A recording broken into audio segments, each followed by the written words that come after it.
gonna do all that, you should at least try to say something about it. In my opinion, in my opinion, it doesn't. It has things to say about other stuff as we've already discussed. So anyway, I will. I know I've No, been harping on that. I honestly don't. I don't really disagree with that. I think it's a weird thing to leverage all of that stuff and be like, hey, it's available, it's all out there, I can use it. Right. But it's like, well, what are you using it for? Well, I'm using it to talk about these journalists. And they're like, it's like, wait, what? Right. Because it's pretty freaking vital to the rest of us. You know, like right, exactly. Yeah. And as as you said, Devindra, he's like kind of like an observer, like, oh, like all this weird stuff is going on in America. Let's just throw all this in there. That'll be There's also exciting. like, I think his own comments are kind of betraying this, but he does strike me from my own conversations with him is like he feels like a human being that does not live on our plane of existence, right? Like he is like one of those like genius level dudes who was like just out there thinking weird thoughts on his own. Which anvil shall freedom's hammer talking fall, to him is kind of weird and wild because he is just like endlessly fascinating as a person. So like as an artist, like I give him the benefit of the doubt. I shouldn't do that all the time.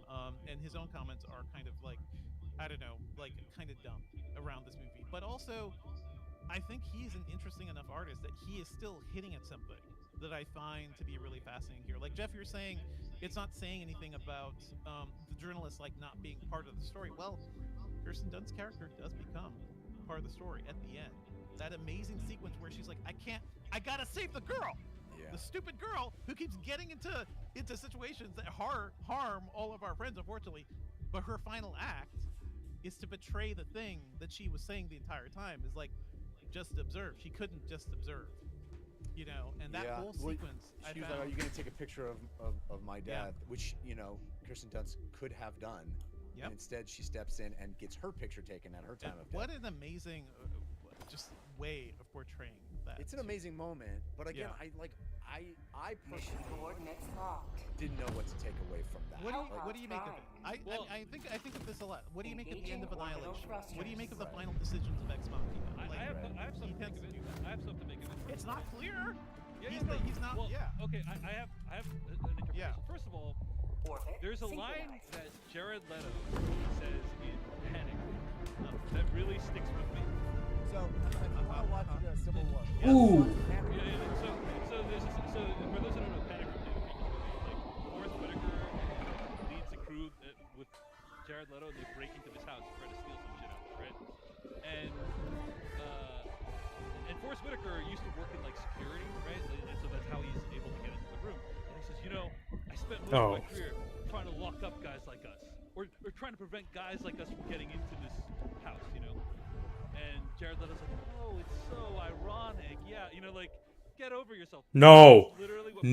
Don't you start. I mean, when he's like, oh, she was supposed to take it, and it's like, oh, it's so ironic that Kirsten.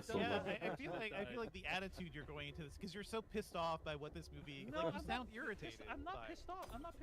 Irritated, yes. You're irritated by like. So I just updated it too. That's the crazy part. I'm the only one in the theater that felt that way about that scene. Like, someone behind me was like, oh, she's the literally said out loud. Forrest Whitaker sat behind me and went, no, it's so ironic. No, it was Jared Leto. It had to be Jared Leto. Somebody in the theater was literally like, oh yeah, she's the one that's gonna get killed. Like literally someone behind me in the theater said that out loud. So like, it's not. Don't connect it to my overall. Did they say sarcastically? I'm not asking for a group opinion here. I'm just saying like, I found that kind of compelling and powerful. Sure. So I think this movie actually ultimately is, as you said, Devindra, at the beginning, extremely cynical about the role of journalists. Yes.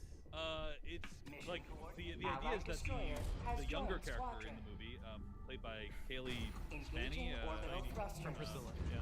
Priscilla's a new character, right? Kaylee Spaney. Yeah. Jesse. That's Priscilla. Synchronized.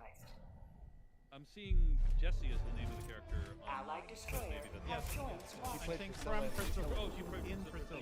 Yeah.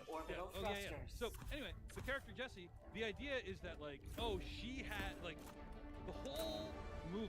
Kirsten Dunst is trying to harden. Wait, whoa! What difficulty am I? You can't ask questions. You can't do this. Yes. You just gotta take the picture and like divorce emotions. No, I'm in the wrong one. Absorb all this shit.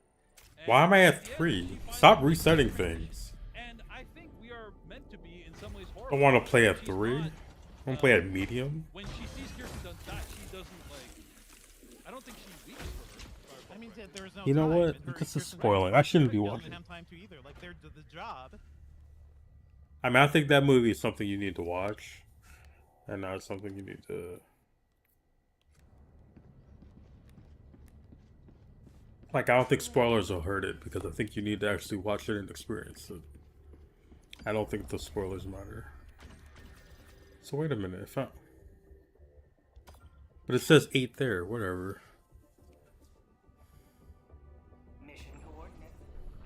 There's no way. So there's a really interesting article here that I'm going to share with you in the Atlantic, and they, in a pretty excruciating detail, they lay out how conservative media is kind of imploding right now, which is shocking to say because historically, certainly within the past 5 to 10 years, they've been a juggernaut, man. They really have. There's a lot Wow, of 94. not just like traditional Fox News style conservative. What did I want to media, but, buy? like, online conservative media has been really huge. So let's lay this out here. Right-wing media are in trouble. As you may have heard, mainstream news organizations are facing a financial crisis. What is this Many again? This is liberal just like this. publications have taken an even more severe beating, but the dramatic declines over the past few years belong to conservative and right-wing sites. The flow of traffic to Donald Trump's most loyal digital media boosters isn't just slowing, as in the rest of the industry, it's utterly collapsing. No, thank you, sir. Okay, so they're gonna have to Have make a good day, strong though. case to back up the collapsing thing. But let me just point out, you know, we've talked about this too. Like mainstream media. I'm just here to play video games and chill. Don't need any art. But having said Don't that, need any guys, kind of support. I'm just here to artificially play video pumped games up and chill. because they're the ones, whether it be CNN or MSNBC or whoever you want to talk about, they get a tremendous amount of ad money. They have what I would call institutional legitimacy, where it's like, oh, the New York Times or oh, CNN, and so as a result of that, Wait a minute. like big corporations just fork over money to them, regardless of the fact that their ratings suck balls, right? So it's almost like they're big and they will remain big no matter what they do because they have the big name and the institutional legitimacy, and they're part of the corporate club, right? So it doesn't matter that their numbers aren't that much. They still have outsized influence relative to the number of viewers that they have, right? Now, right-wing media, a little bit of a different case, so let's dive into it here.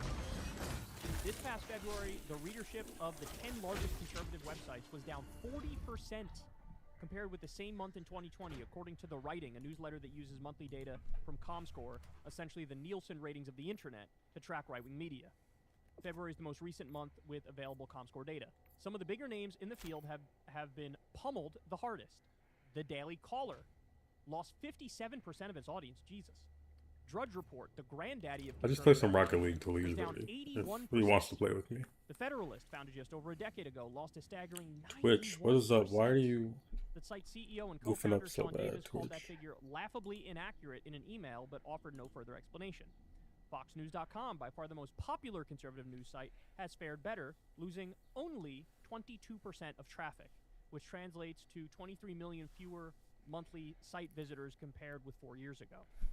Some amount of the decline over that period was probably inevitable, given that 2020 was one of the most intense I left and my busiest spotlight. years in decades, propping up publications across the political spectrum. But that doesn't explain why the falloff has been especially steep on the right side of the media aisle. What's going on? The obvious culprit is Facebook. For years, Facebook's mysterious algorithm served up links to news and commentary articles, sending sending droves of traffic to their publishers. But those days are gone. Amid criticism from elected officials and academics who said the social media giant was spreading hate speech, and harmful misinformation, including Russian propaganda, before the 2016 election, Facebook apparently came to question the value of featuring news on its platform. In early 2018, it began de-emphasizing news content, giving greater priority to content posted by friends and family members. In 2021, it tightened the tap a little further. This past February, it announced that it would do the same on Instagram and Threads.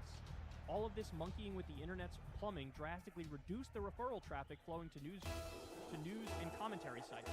The changes have affected everyone involved in digital media, including some liberal-leaning sites such as Slate, the Daily Beast and Vox, they had a 42% drop, 40% Oh my God. drop, and 62% drop, respectively. But the impact appears to have been worst on average for conservative. My internet's not even that bad. I'm streaming. Has also declined. God, what? Come on. I'll look away for 2 seconds. Unsurprisingly, the people who run conservative outlets What is see this? as straightforward proof that big tech is silencing them. Neil Patel, a co-founder with Tucker Carlson at the Daily Caller, told me that the tech giants want to crush any independent media that was perceived to have been helpful to Trump's rise. All right, let me just pause to point out real quick. You don't get to call yourself... Usually people who say I got it don't got it. If you're a right-wing outlet and you take big money. And across the board, everybody who calls themselves independent media on the right, they take big money. So I don't want to hear it. In fact, the Daily Wire spent a tremendous amount of money advertising on Facebook. But you're not independent media, right? My idea of independent media is if you get a large amount of your funding directly from your audience, whether it be a subscription model or a Patreon type thing or whatever. Like here on this, I'm independent media. I've never had a conversation with an advertiser, and I've been doing this full time since 2012. Right? That's independent. There are no other factors that could pull me in one direction or another or taint my commentary. Whereas with a lot of, they take big money from billionaires and right-wing think tanks and stuff, and they're like, we're independent. That's not independent. All right, let's continue. Patel calls this a form of big tech-driven viewpoint discrimination that should scare any fair-minded individual. Simpler explanation is that conservative digital media are disproportionately dependent on social media referrals in the first place. Many mainstream publications have long established brand names, large newsrooms to churn out copy, and in a few cases, large numbers of loyal subscribers. Sites like Breitbart and Ben Shapiro's Daily Wire, however, were essentially Facebook virality machines, adept at injecting irresistibly outrageous criminal nuggets into people's feed. The drawing up of referrals hit these publications much harder. And so far, unlike some publications that have pivoted away from relying on traffic and programming advertising, they've struggled to adapt. Rather than stabilizing with Facebook's New World Order, traffic on the right has mostly continued south. Among the big losers over the past year, the Washington Free Beacon, whose traffic was down 58%, Gateway Pundit down 62%. Compare that with prominent mainstream and liberal sites, which, although still well below their 2020 heights, have at least stanched the bleeding. Traffic to the Washington Post and New York Times from February 2023 to 2024 was essentially flat. Slate was up 14%. I do object in this piece, though, to them comparing, like, the Daily Wire and the Washington Free Beacon to the Washington Post and the New York Times. The Washington Post and the New York Times, they are legacy media. They have that institutional legitimacy. Don't call them liberal, don't call them leftist. They're legacy media. I guess technically they're liberal, but it's a sort of establishment liberalism, right? It's not ideological liberalism. So I don't like the comparison there. And also, the Washington Post and the New York Times, they get relentlessly pumped out. Son of a gun. Okay, they are now the algorithm's darling. Google's darling. Obviously, you can't have it on YouTube, and they don't do YouTube stuff, right? But here's the heart of the matter. The heart of the matter is, for a long time, it's true right-wing outlets were being algorithmically boosted. Ironically, as they cried the most about how they were being suppressed. No, the Daily Wire dominated things. Right? Like I said, they spent a lot of money on advertising to get their name out there. They really hooked themselves into the algorithm in a way that... You ruined your own shot. You should have just left it alone. So now the question is, what happened here? Are they trying to return to baseline, or are they cracking down too much? Not just on right-wing political content, but political content in general. I would argue they've cracked down too much. Because, and we run into this too, whether it be with Adpocalypse, their algorithm. Like, I'm not asking to be boosted, I'm just asking to not hold us back. And my guess is, the same thing would apply. I feel like the Daily Wire would feel the same way, and a lot of these right-wing outlets would feel the same way. I don't want to suppress the Daily Wire. I don't want to suppress right-wing outlets. I just don't want them to be artificially, algorithmically boosted in a way that's above and beyond what a show like mine would be. Right? I think that's fair. I think equal playing field across the board is fair. For conservative media publishers, the financial consequences of such a steep decline in readership are hard to know for certain. None of the best-known names publicly reports revenue figures, and many are supported by rich patrons who may not be in for the money. But the situation can't be good. Digital media still rely on advertising, and advertising still goes to places with more, not fewer people paying attention. Traffic also drives subscriptions. Look, again, a lot of these right-wing outlets take big money. So they're going to be all the idea, they're going to be hurting financially. I don't think the Daily Wire is hurting financially. We all saw the contract that they gave to frickin' Steven Crowder. They offered him like $50 million, and then Steven Crowder went around crying and whining and shitting himself and saying it was like slavery or something, right? They're fine. They're fine monetarily, but that's because they have big money sugar daddy. More broadly, the loss of readership can't be helpful to the ideological cause. Top drawing sites like Conspiratorial He beat me to it. and InfoWars help keep the MAGA faithful by recirculating, amplifying, and sometimes creating the cultural war memes and talking points to dominate right and left. I said, hey.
Dang, too hot.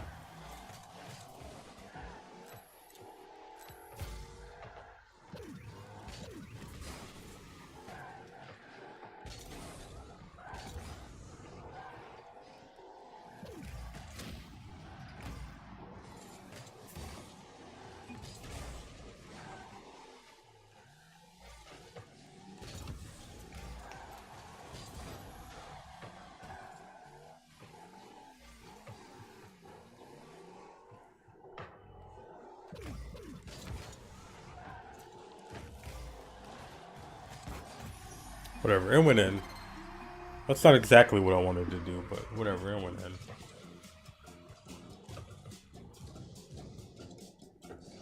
Oh.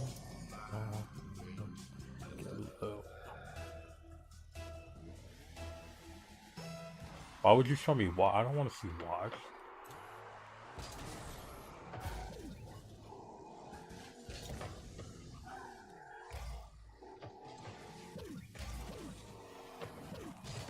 Dang.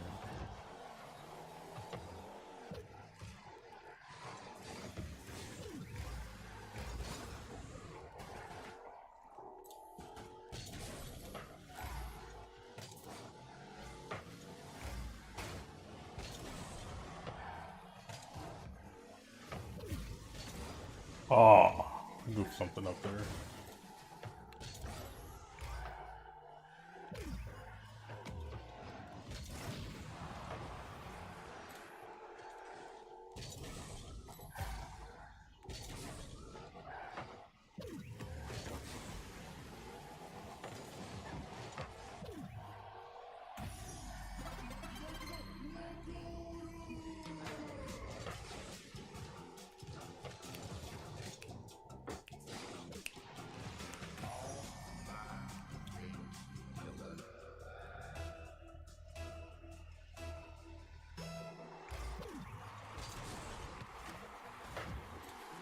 That was sad even for me.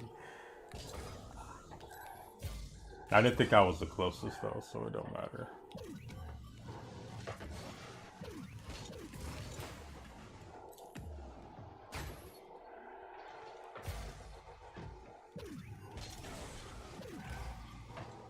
Come on, not like that. And I don't want to hear you needed boost. That's not why you missed it. You did not need a boost for that.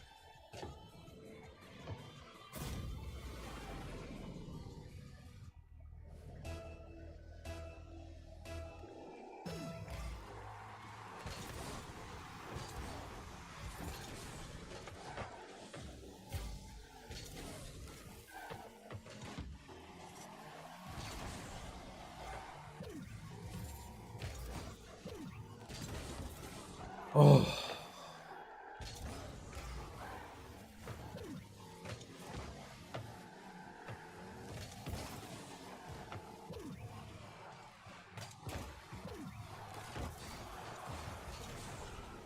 No! Nobody ever stays back. I could have too, but...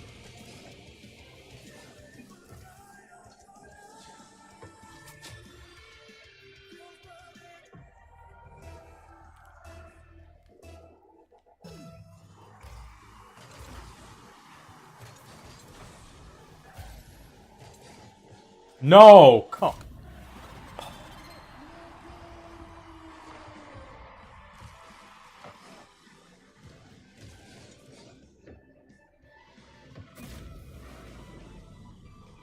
There was something I wanted to watch, but... has been sort of a topic of conversation for the last couple of weeks. It's been on a lot of people's minds, mainly because there's not a lot of relevant stuff to talk about, and that's a bit of a thing. But also because Ubisoft, in an age where certain things are becoming more and more distasteful, they don't really change a lot of things. They stick to their guns and keep doing it.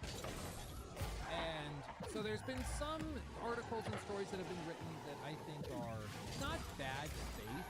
They just are trying to rile people up for things that are not really great, but everybody's acting like it. So for example, with that, and to be clear, there are things I'm about to go through with those outlaws that I really do not like, and that I'm going to be mean about. But there are some things where I think people are being a little bit more unfair, if that makes sense. You know, like for example, this story that wasn't just Video Games Chronicle, but lots of people reported on this.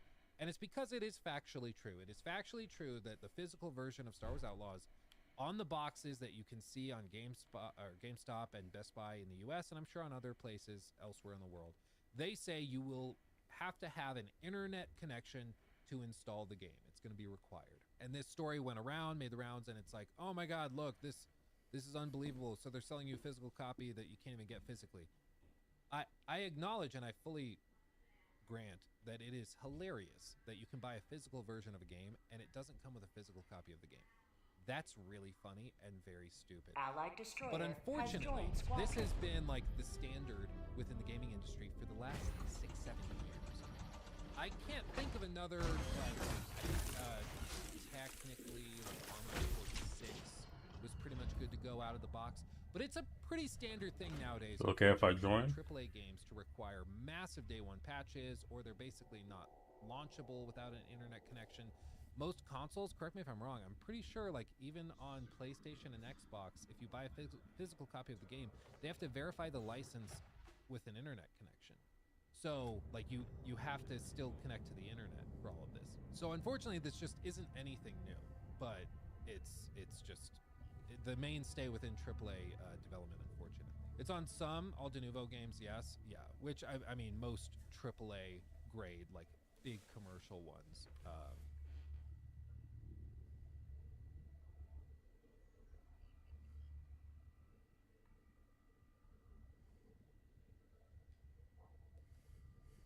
Hello everyone, Swanee and Cookie here with another Helldivers 2 update video. Now there is a ton of brand new information that we just got today. We got brand new patch notes, we got a new major order, and there's just a lot to go over. So Cookie, why don't you go ahead and go over the new major order for us? Yeah, so they're keeping this major order a little more simple. Says the automatons are attempting to punch through the line at a single planet. Hold it at all costs. And the order overview, designated planets must be under Super Earth control when order expires, and it just has the one planet, Marfark. The dispatch that came with this major order says, with the Men-Kent line established, the automaton fleet has been forced to divert their plans. Now they are attempting a concerted effort to punch through at a single planet. The automatons are likely to muster the entirety of their strength for this endeavor. You must outlast the enemy, hold the planet, no matter the cost. So I say it's simple, as in it's just literally one planet that needs all of the attention of the Helldivers, but sounds like they're not going to make this one easy, so I'm kind of curious exactly how they decide to make it not easy for us. But yeah, expect a lot of snow, a lot of blizzards. We're going to be on Marfark for at least the next day and a little bit more than that. In addition to today's major order, there is also a new personal order for everyone. It's just simply to complete 6 secondary objectives. Should be easily done in just one match. I don't know if it's just the minor objectives or this counts the outposts as objectives too. If it's just the minor objectives, it's going to take multiple matches. If it's more than that, then you probably could do it in just one match. I'm not totally sure about that. Yeah, especially depending on your teammates. Like if you get stuck with some randos, sometimes it can take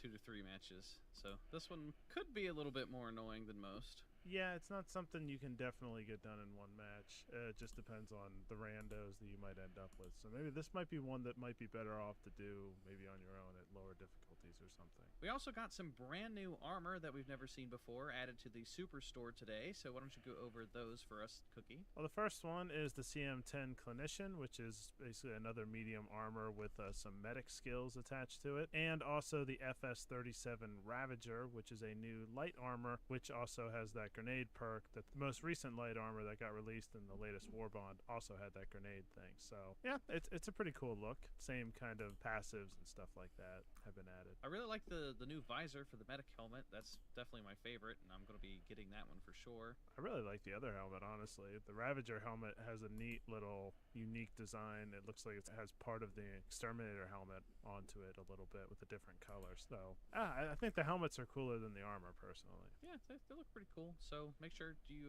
check out the Superstore if you want to pick up these new armor sets. There was also a brand new patch that went out earlier this morning with patch 1.000.203. Now, there wasn't any like balancing changes or anything. This was mainly just a patch to do bug fixes and stuff. So why don't you go over that for us, Cookie? Yeah, so the overview says that they made fixes to the armor passive and various improvements to stability. Under gameplay, it says the CE-27 Groundbreaker armor, which was just introduced in the latest Warbond, now has the Engineer Kit passive as previously advertised, so kind of like a bug fix there. And then under fixes, has a bunch of different crash fixes. I forgot I put on the... After extraction, there would be crashes. Throwing back a grenade would cause crashes. Too many civilians. Tons of different reasons why there were crashes, so they fixed all of those different issues that were happening in the game. Which is always a good sign. Like, I crashed constantly. Yesterday, I crashed so hard my entire PC turned off. So... Yeah, they definitely need to fix these crash issues, so I hope the game's a lot more stable after this patch. There's kind of a recurring thing in this game where they release a new weapons update balance or whatever, and in that update they fix a lot of crashes, but they create new crashes. That has kind of been an issue they've been having, and then they have to have another patch come out like a week or so later to fix all those issues. I'm kind of hoping that happens less and less over time, but that's been an issue that has been kind of a reoccurring theme for them lately. Yeah. Speaking of issues, there is quite a number of known issues in these patch notes as well, which we'll probably just throw up on screen for you guys. I guess I gotta Google something real quick. They're on screen. There is also a couple of other fixes that are on there, like red boxes not showing up, major orders should now properly display text, a lot of UI kind of issues that they also fixed in this patch. Yeah, so this is just an overall quality of life, small little update. Yeah, hot fix, if you would. But there was also something they added that wasn't mentioned in the patch notes, and it's that the factories are back. The big, AT-AT walkers. So Helldivers 2 tweeted this out. They said factory striders have made a resurgence on the Automaton front. I've never seen that thing in my life. Support dreadnoughts now threaten freedom and democracy throughout the galactic rim. And they might have to play some of those. The whole objective is to take out these giant factory striders, and some people have been saying that they just straight up spawn in regular matches glitches as well. So glad to see that the factory striders are back, because they were missing for what felt like forever. They didn't come out that often anyway when they had first been released. It was kind of hard to find them. It took us multiple missions to actually get into a match where there was a factory strider. So they're a really, really cool unit. They add a lot to the battlefield, and it's something that really has hardly been around for people. So it is kind of cool to see them using them much more often. It kind of sounds like they had come in as some sort of a prototype, and now this is the real thing, which is really terrifying because the prototype was extremely difficult to kill. But these are really, really hard to kill. Yeah, and before they would only spawn on levels 8 and 9, and now we've got them to spawn on level 6. So there's a little bit of variety there. And they were extremely hard to kill on level 6, so they're monsters.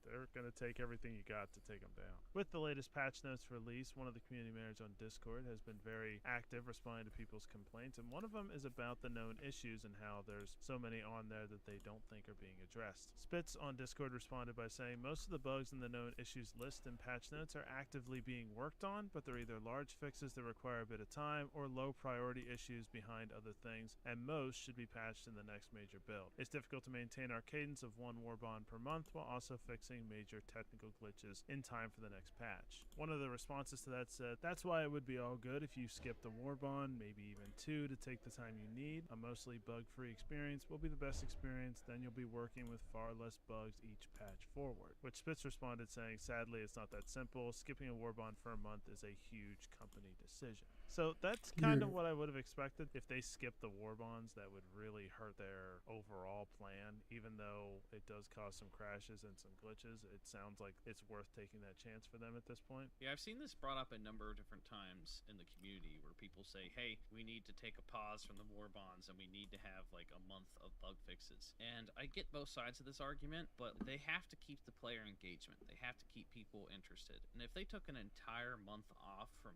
giving us a war bond of new weapons or whatever, I mean, you're going to lose thousands upon thousands of players. And once you lose players, it's hard to get them back. I mean, just look at Palworld. Palworld's been having a couple updates, and their player numbers aren't even close to what they were when the game released. So, like, it's all about keeping that player retention. And if they take a whole month off just to do bug fixes, yeah, that's going to make the game more stable, but in the process, you're losing a lot of the player base. So they're kind of walking this fine line here, and that is probably a big company decision where they need probably like multiple executives to be like, okay, let's focus on fixing the game. And we obviously have seen by now that their priorities aren't fixing, it's more of like pushing out content. So I don't know what they're going to do. Yeah, I mean, there was that time in February where they took all that time and kind of relaxed the content just to make the game playable because people literally couldn't play. And it wasn't just some people here and there. It was half the player base couldn't get on because the servers were full. So that was a little bit different. But in general, if you can, yeah, you want to keep that content going. That's just the nature of today's video game market. If there isn't constant content streaming in, they're going to lose practically their whole fan base. Like, the people that are commenting saying we want the bug-free experience more than new content are the, like, real deep ingrained fans. But that's not most of the fan base. Most of the fan base is people that jump from game to game, and they'll jump to another game as soon as this game gets boring to them. I believe that's why they would have this company decision, is they want to keep that stuff going. Yeah, which kind of brings up the next talking point that was brought up in Discord. Somebody says, thanks for the information. An additional question, I suppose the people working on war bonds are not the same that work on technical glitches, so does it really slow down hotfixes? In which case, I would prefer more hotfixes and less war bonds personally. And then Spitz responded saying, yes and no. The people who work on bugs with armor and guns, etc. are the same people who make new guns and armor. So the nature of the bug really determines which team is focused on fixing it. So it's the same people that make new content are the ones that's fixing the bugs. So they do kind of have to prioritize one over the other.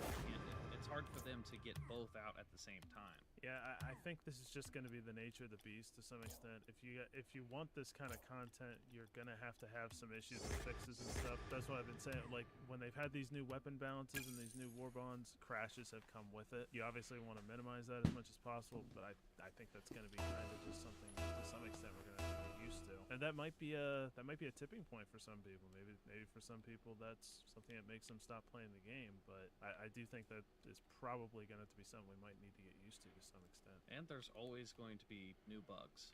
Every update there's going to be bugs. So even if they took a month off to fix the bugs, you know, the next update they do, there's going to be more bugs. So like you said, the nature of the beast, it's always going to be that way. I think the only way they fixes is if they hired more people to just straight up, their only job is to buzz, like, process. Yeah, who knows how that works. Additionally, from the Discord, there were two polls that were released yesterday. The first one says, in general, how do you feel about the current state of the game? Great, I'm still having fun. Good, I still play often, but enjoy less before. Poor, or just bad, I'm not having fun at all. I don't play anymore. Still a little under 2 days to vote for this one, but there's already been 85,000 people. I think it's already twice as many as last poll. The second poll says, if you had to pick one, which would you like to see going forward?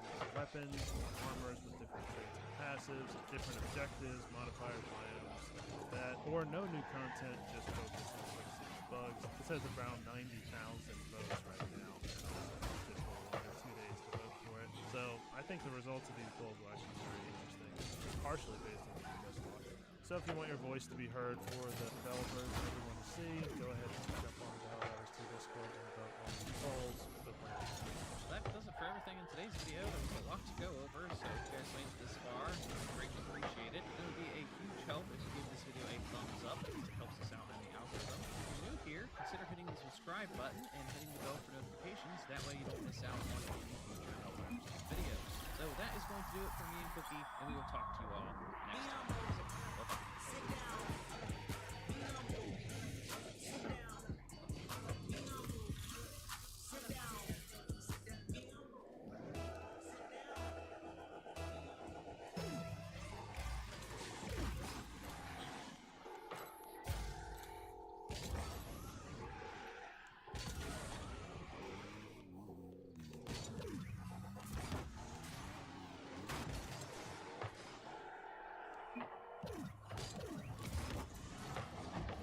Who hit the... Stop touching... Oh! Don't block me.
So we're basically out in the woods right now because I don't want my wife to hear me. You know how every month I do one of these pickups videos and I'm like, I'm trying not to spend any money this month. I'm trying to be a lot better. And I'm just gonna play my games. I'm not gonna pick up any new games. Well, guess freaking what? I spent over $1,000 this month on this stuff. $1,000. Unsustainable. Disappointed. I can't keep doing this. I can't keep doing it. But I want to do it so badly. Disappointed. Hey guys, I'm RNG Gamer. That's a Hercules reference. Here are all the things I picked up since the last time I did one of these videos a month ago. Alright, we're done here. It was really good to me. It was on my wish list. When the reviews came out, they were not very good, so I took it off the wish list.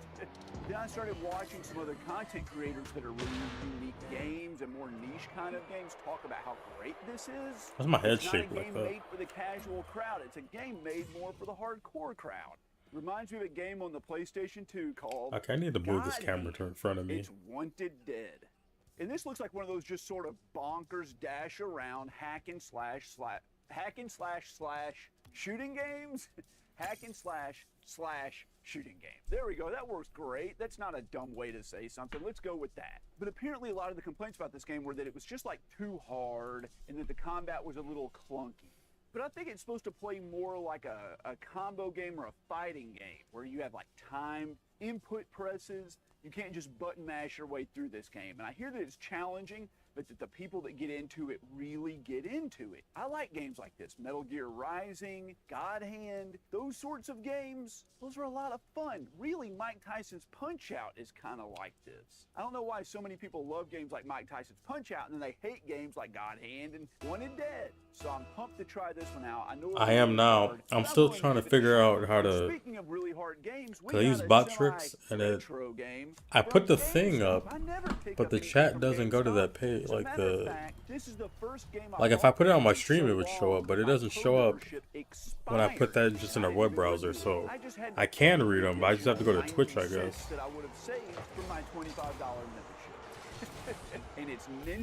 I'm just waiting for my friend. Now, I own Ninja to see if he wants to play tonight. PS3, and I thought I had he has to work tomorrow and he has kids though, so we'll see. So I went ahead and grabbed this one, $10, no discount. What's up with you? I know these Ninja Gaiden games are really hard. I hadn't played any of the modern ones. I'm kind of afraid to give them a shot because people have told me they're just like the hardest things ever. That's okay. That's okay. I can handle that. I can do the hardest thing ever. I tripped down my front stairs and rolled my ankle carrying out the trash. He really cut me off there. I'm a capable human being, right? I can do things. But for $10, I couldn't say. I've been looking up tutorials how to figure out how to. I never find anything at GameStop. I watch other pickups of people picking up things like, look what I found at GameStop. It's all these rare, unique games. My GameStop doesn't have crap. I counted the last time I was in my GameStop. They had 8 used PS5 games. 8. That was it. I've been looking up how to get my bot tricks chat or whatever up on my screen, but I can't figure it out. It only works when I put it in a. Sorry, it's only 15 years old. How could I be so dumb? When I put it in a window inside of OBS. Big YouTubers that have all these really cool things and live in these big cities. When the coolest thing I can find at a GameStop is a 15-year-old game.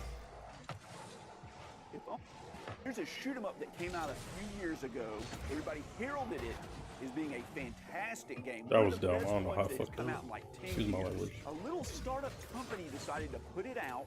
I pre-ordered it and waited a year. The company went out of business and never released the game. They did refund my money. Fortunately, it came out for sale in Japan, so I imported it on the Switch. And after that happened, Strictly Limited Games decided to release it on the PS4.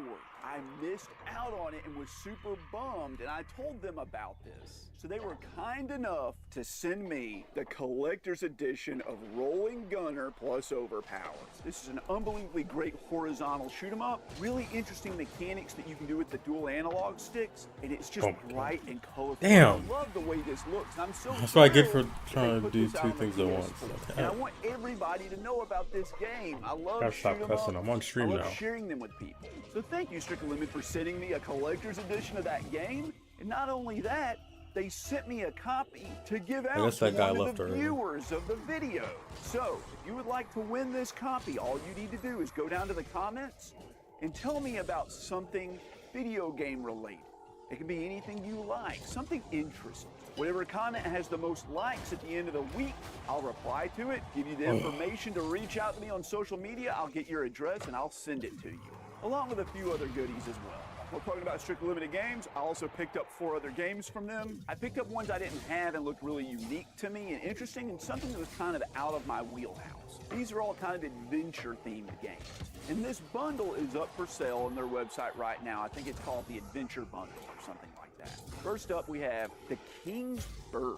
I believe this is kind of like a side-scrolling action platformer kind of game. I'll read what it says on the back. Escape into a world kept secret by a tyrant. Discover the truth about your 5 unique and beautiful worlds. Text twist. It looks fantastic. It looks gorgeous. There have been a lot of these games that have popped up recently. Gris is one of them. It's just like this atmospheric, almost painting-esque sort of platformer where you're supposed to really enjoy the art style. This feels like one of those games. And I like these. They're usually pretty short and impactful. Can't go wrong with them. The next one is called Seventh Sector. This is the one I know the least about. This one, best indie game at the Dev, I guess, Game Awards or a Game Jam or something like that. This looks almost like Limbo or Inside. It's sort of like a side-scrolling adventure stealth sort of puzzle game. I'm excited about this. I've always enjoyed those kind of games. I like these laid-back side-scrollers that aren't like Super Meat Boy level. Happy to have. Why are you hitting it towards our now, goal? Stop doing I that. almost picked up when it initially came out with Strictly Limited. I don't remember why I skipped out on it. I remember it had really good reviews and a really good art style. So I think I was upset because I just played a bad puzzle platformer and I was like turned off to the genre. But since then, I've gotten back into it again. But it's Heaven's Vault. And there's no information on the back of the box for this. I mean, it is just like blank, 100%. You're looking at the wind. I remember looking at like some trailers of this and the art style being very dynamic and it looking like a standard kind of puzzle game. And I like puzzle games. And like I said, I'm on a laid back sort of game kick. I've been playing a lot of survival horror stuff and a lot of other white knuckle kind of games. I specifically picked out stuff that was awesome. And this is definitely one of those. And of course, as soon as I say that, that was a good shot. Holy snap. Is a hardcore platformer like Holy Super snap. Meat Boy and those sort of games. But it's Super Life of Pixel. And this game looks great. I mean, just unbelievable. It's got this kind of like 8-bit / 16-bit, really almost like a TurboGrafx 16 look to it. It's a hardcore platformer. Pixel is really cute. I mean, that's a perfect character design. Tell me that isn't the most video game thing you've ever seen in your life. But I'm thrilled to try out all of these. They're all in the backlog. Thank you, Strictly Limited, for sending these over to me. I really appreciate it. Did you know that if you're just watching YouTube from your homepage, you're not being given the videos from the people you actually subscribe to? Instead, you're just being recommended videos based on what YouTube wants you to watch. If you actually want to watch the videos from the people you're subscribed to, the people that you've loved in the past, you have to click that subscriptions tab down below where you'll see nope, not even close to the MVP. It's okay. From the people you've subscribed to. Distracted. That's how I watch YouTube. I didn't know anybody else did it any other way, but it looks like 95% of you don't do that. You just go to your homepage. And YouTube isn't going to recommend me or the other people you enjoy to you if it doesn't fit with their algorithm. If you want to see my videos, you need to hit that subscribe button and then go down to your subscribe feed or click the bell notification so you know when the videos come out. They come out every Saturday and that helps. But if I don't fit in YouTube's algorithm for the week, you're not going to see my video unless you search it out or you hit that bell notification. Give me a like, that will help with the YouTube algorithm and it'll get me to that front page. I know you're gonna leave a comment because you want to win that game donated by Strictly Limited Games. Thank you so much, guys. I really appreciate you. Most of us content creators really appreciate you. Way back, when the Xbox 360 was pretty new and Xbox Live was just getting up and going and people were starting to buy digital games, is when I started getting into shoot 'em ups. And a really interesting one popped up on the Xbox Live Marketplace. I tried it out and I couldn't really get into it. And for years and years and years, I've been on the fence about like learning to play it. I believe it was originally an indie Dreamcast release. Well, it finally got released on the Switch. I imported it all the way from Japan. You don't need to know English to play a Japanese shoot 'em up game. It's just an arcade game, guys. But it's Triggerheart Excelica. That's a name, and that's a cover. Can you even make out what that is? Now, this game has an interesting mechanic where you lasso, or lasso for you in the UK, the enemies, and you spin them around and like fling them at the bad guys. That's a really cool mechanic. I could not get used to it when I originally played. I don't know if I'll get used to it now, but I wanted a physical copy of it. I said I pick up pretty much every physical release of a shoot 'em up that I know about. It's no exception, even though I played it before and didn't like it. I have an addiction. I have a real problem. I can't stop buying video game stuff. Obviously, I can't. But shoot 'em ups are like the meth that they make on Breaking Bad. It's like so much better than all the rest that I just can't say no to it. I hope I like this time around. There's an indie company out there that is making physical copies of Game Boy games, modern Game Boy games that came out, and this one was on my radar. I watched Metal Jesus review it, and it looked so far incredible. away. I went to buy the freaking thing, and it was sold out. I couldn't get it. It's from Incube 8 Games. Well, they just popped up with a bunch of American US copies on PlayAsia, and I grabbed it. It's Deadius. And I have had people tell me that this is one of the best survival horror games that have come out in the last few years. And the fact that it's on just a plain old Game Boy is really impressive to me. Let me read what it says on the back of the box. A young boy is suddenly haunted by apocalyptic nightmares. Although unsure of the sincerity of the message, it appears grave danger will befall the village in 3 days. Also, Desperate to try and save the people of the village, the young boy attempts to try and stop a god. Which path will you take to attempt to prevent the end of the world? 10 endings, choose your path. 35 characters to interact with. This looks like a fantastic game. There have been a bunch of survival horror games that have come out for the Game Boy recently. I'm thrilled to have this. Glad I was finally able to grab it. These next few games are all from limited run games. I ordered these things forever ago. Some of them over a year and a half, back before I even started my YouTube channel. They're just now coming in. What the crap? Oh man, let's talk about them. Well, we just talked about an indie homebrew Game Boy game. Let's talk about an indie homebrew Game Boy Color game. This one, distributed by Limited Run Games, I think this is a Metroidvania, but it's called Repugnant Bounty. And this, like I said, it looks amazing. I mean, the graphics on this are unbelievable. It's definitely a side scroller. You can see the footage down below. 1 million years ago, a certain star was at the climax of its life. The radiation produced by the star changed the people who relied on it. Finding a new place to call home was their only option. 1,000 ships left in search of new worlds, but none returned. People who remained on the planet changed more and more as their environment became hostile. They even became nearly immortal. Despite that, an unforeseen threat wiped them all out. That's a good idea for a game. I have to say, that plot, and this is the first time I've read this, is more intriguing to me than like 90% of modern games that have come out. We have a collection here. It's probably my most anticipated collection of all time. It's the Castlevania Advance Collection. And this has on it Castlevania Curse of the Moon, Castlevania Harmony of Dissonance, Castlevania Aria of Sorrow. All is of it that Game Boy dark in Advance here? Castlevania Jesus games, Christ. which are like Castlevania Symphony of the Night, which is one of my favorite games of all time. Thrilled to have those. But the real secret feature of this is that it has Castlevania Dracula X on it, man. The super expensive and almost impossible to find Super Nintendo game, which I also have never played. Thrilled to try this out. Every game on this collection is like gold star worthy. So glad to finally be able to play all these games. Speaking of collections, there's a really good one on the Switch. I've covered it on this channel before. It's the Neo Pocket Color Selection Collection Edition Volume 1 or something. It's got Neo Geo Pocket Color games on it that you can play on the Switch. Now, I've played a couple of them, and they have been great. So, they came out Volume 2, and here it is. Now, I bought the collector's edition of this because I bought the collector's edition of the first one, and I want them to match on the shelf. I hear this one's not nearly as good, and looking from the game list, it's not as good, but I wanted to have it anyway. Let's read the games. Mega Man Battle Fighters. Sorry, Mega Man Battle and Fighters. Okay. The King of Fighters Battle to Paradise. It's got dice in the background. This is a dice game? I don't know. Big Bang Pro Wrestling. Baseball Stars Color.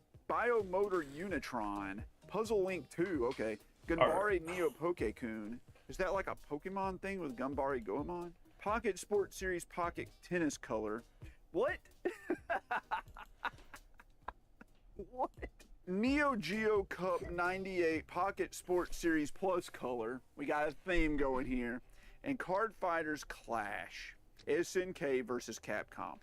I don't know a single thing about any one of these 10 games, but I'm going to play all 10 of them. We're going to do it, man. We're going to play these games. I paid like $80-something for this collector's edition. That's bad when you're spending like almost $100 on something that like you don't really have any interest in because you just want it to sit on the shelf with another game you like. Does that make me a collector? That makes me a collector. I always say I'm more of a gamer than a collector. But this one I bought is a collector, just gonna not a center gamer. me anyway, I didn't have any so. interest in any of these games. I didn't know any of these games even existed before I bought this. There you go, RNG collector. Now, I've never played this game, but it's a classic. They've sort of remastered it for the PS5. I played the original a little bit at a friend's house. I bought that one too from Limited Run Games, but it's Quake 2, man. Years ago, I was crawling around, literally crawling on my hands and knees in a thrift store out in the middle of nowhere, looking through their old CDs, trying to find like hidden video games, and I found a PC game. Look at that one game. of the expansion mission packs for Quake 2. And as soon as I picked that up, I put Quake 2 on my wish list to look for a PC copy. That was in like 2007, and I've never come across one. I still haven't played Quake 2, and that other expansion disc is sitting over there on the shelf just like can't be played because you don't have the base game. Thankfully, those mission packs are included on this disc. I'm pumped to play it. It's a boomer shooter. This next game is the most embarrassing out of the bunch. It's another collection. They've been putting out these Konami collections at Limited Run Games. I like comedy. I like comedy. Who doesn't like comedy, man? My wife told me I had to stop impersonating a flamingo. I had to put my foot down. This is a Konami collection. It's one of the more obscure ones that Limited Run Games put out. As a matter of fact, I owned most of the games on this entire collection, and I only flippin' bought it for one of the games. It's an arcade game, a terrible arcade game, one of the worst arcade games of all time, but it's like the only time it's ever gotten a physical release. It's the, and I don't even know what the title is. It's Konami, but it's like listed as Anniversary Collection Arcade Classics. And that's what it says on the side. It doesn't say the Konami Anniversary Collection Arcade Classics, just Anniversary Collection Arcade Classics. Like, Konami doesn't want their name involved with it. But it has Scramble, one of the earliest shoot 'em ups, which I really like, and I'm gonna replay it. I haven't played it in so long. It was worthy of putting in the backlog. Twin B, which I freaking hate, and it played like a million times. Nemesis, also known as Gradius, which I love, and I played a million times. Live Force, also known as Salamander, which I played a million times. Might run through again here for fun. Typhoon, which is called Ajax in Europe or the United States, I can't remember. It's a shoot 'em up. I've never played it. It's in the backlog. Vulcan Adventure, which is Gradius 2, which I played a million times, and is hard as freaking crap. Might run through it again, we'll see. Thundercross, which is a shoot 'em up I have never heard of and forgot it existed till I just read the back of the box just now, but it's in the backlog. This was $80. This was also $80. $80 and $80. 10 games in a huge like hollow foil box, or just like a PS4 cart like slid in here with some like styrofoam.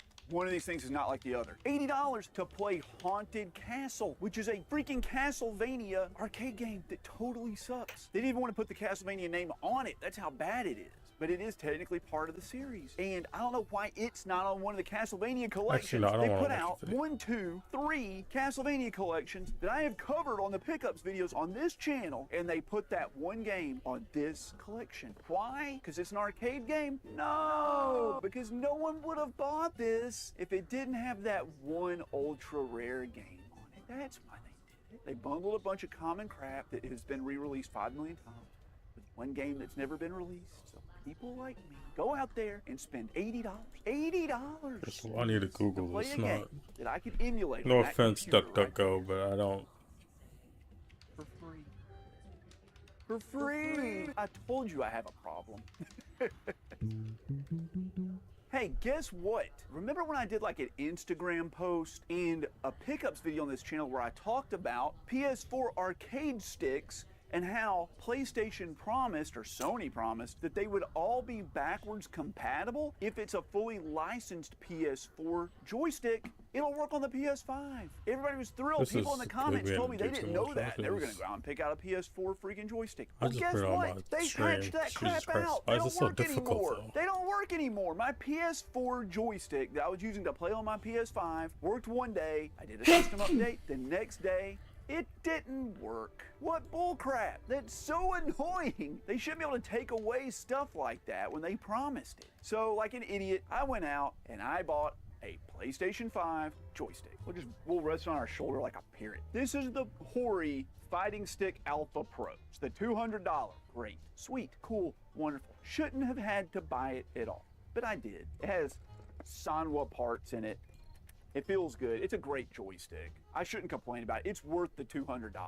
It has change-outable art. So like you can have like some cool art made in here to go in here. I would love to have some custom art to go in here, but you have to like hire somebody on Fiverr and then like send it off to some company and have them cut it out. I don't want to do that. I'm not even creative enough to think of what I want on here. I'm gonna just put like the artwork from some cool shoot 'em ups or some crap. I would love to have some like custom shoot 'em up stuff, like a custom RNG gamer thing to put in here. Dude, that'd be so cool. If anybody out there is a graphic designer or likes doing stuff like that, reach out to me. I'd love to have some custom art. Because what makes me mad about this fighting stick is when they delivered it, they didn't put this box in another box. They just stuck their freaking shipping labels and crap to this, and then took like a mile of tape and just wrapped it around the box. And when I pulled it off, it pulled some of the, I don't know what you call this, the outer covering of the plastic above the artwork loose. It's like a blister. It's like a blister on the front of the box. One of my favorite games of all time is Ikaruga. I have a freaking custom arcade cabinet with a wrap on it that's Ikaruga themed. And Ikaruga is a sort of pseudo-sequel to a game that came out on the Sega Saturn in Japan called Radiant Silver. And even when I started collecting, way back, like almost 15 years ago, Radiant Silvergun was like $180. It's up over $300 now on the Sega Saturn. Fortunately, they put out a Switch port of it, and it's actually good. It doesn't have bad input delay. It's good on the Switch as it is on the Sega Saturn. When we run games, put it out. Stop putting me in automaton matches, I didn't like the way it looked. I got the middle one, the Steelbook edition, but here it is, Radiant Silvergun. It looks, it feels kind of like a Super Nintendo.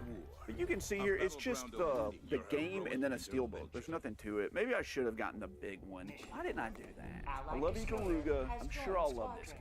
Can't wait to play it. But it's a classic for a reason, and you have like, I believe 6 different weapons. And the Sega Saturn controller had 6 space buttons on it. And each one had a different use, and you could like tap the X button to use one weapon, or you tap the A button to use a different weapon. And there was a lot of strategy to the game, which carried over to Ikaruga, which is more like a shoot 'em up puzzle game than just a straight up bullet hell. I think this is kind of like that. But it's all about understanding which of these weapons you need to use. Pumped to play it. Pumped to play it. Can't wait. And I threw this in on that same order. I don't know why I grabbed this. I don't even know what this game is. I thought it was a compilation of Atari games or something, or it was like, what was that game that came out on the Wii U? Let me just go grab it. NES Remix. They took a bunch of like NES games and put them in these real quick like micro games that you sort of knock out, where it's like WarioWare mixed with old NES games. I thought that's what this was. It might be, it might not. I don't know, dude. It's Atari Mania. I love this artwork with the little, what is he, gopher riding the horse? He has a sword. It's kind of cool. Maybe he's a bear. I don't know, whatever the case. Save the past from becoming history. You play as the caretaker of the Atari Vault, the storehouse of classic Atari games. One night, a dead pixel appears. No. And soon enough, all heck breaks loose. Cult classic games begin to warp, mutate, combine into a series of increasingly crazy challenges, fight back the pixels and other surprising villains, and restore order to the vault. Well, that sold me. I'm more pumped for it now. That sounds really cool. Maybe it is like that NES remix thing. And guess what? The other day, my Elgato capture card that I use to capture all my gameplay footage and to stream on Sunday nights, well, it just up and died on me after 18 months of usage. I bought it the week I started YouTube. It didn't even make it 2 years. I've got a warranty claim in it. No. It managed to break the morning of the day I had to stream. So I had to go out and buy a new capture card. I got the Elgato 4K 60 Pro. This is an internal one that goes inside. That is some BS. My old Elgato was external. On this difficulty? Come on, bro. That old capture card hardly ever worked. I would have to unplug it and restart the computer, and it sometimes would disconnect in the middle of recording. It had a I gotta go. I can't wait 6 minutes for that. Capture card that would just work. I've heard it from so many people. Like, why don't they just make a capture card that just works? Well, for any of you out there curious, this guy just works. Open